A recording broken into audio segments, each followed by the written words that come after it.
Power star Pawan Singh लेकर आ रहे हैं नए अंदाज में नए गाना खेसारी लाल यादव को टक्कर देने के लिए। तो चलिए इस वीडियो में हम बताएंगे आपको कि वो कौन सा गाना है जो कि power star Pawan Singh Bhojpuri industry में आ रहे हैं न्यू गाने के साथ धमाल मचाने।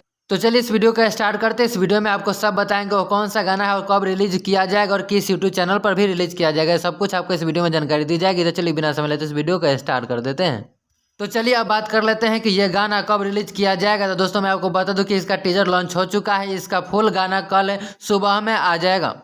इस गाने में आपको पावर स्टार पवन सिंह व शिवानी सिंह का सुमधुर आवाज सुनने को मिलेगा। तो चलिए अब बात कर लेते हैं कि कौन सा गाना है और किस यूट्यूब चैनल पर रिलीज किया जाएगा। तो दोस्तों मैं आपको बता दूं जानकारी के लिए, इस गाने का नाम है धनी हो सावधान। जी हाँ दोस्तों ये गाना है। अब चलिए बात कर लेते हैं कि किस यूट्यूब चैनल पर रिलीज किया जाएगा। तो दोस्तों मैं आपको बता दूं कि ये गाना आशी म्यूजिक यूट्यूब चैनल पर रिलीज किया जाएगा। तो इस चैनल को सब्सक्राइब कर लीजिए। जैसे ये गाना रिलीज होगा सबसे पहले जानकारी आपको इस चैनल पर वीडियो बना करके दे दिया जाएगा।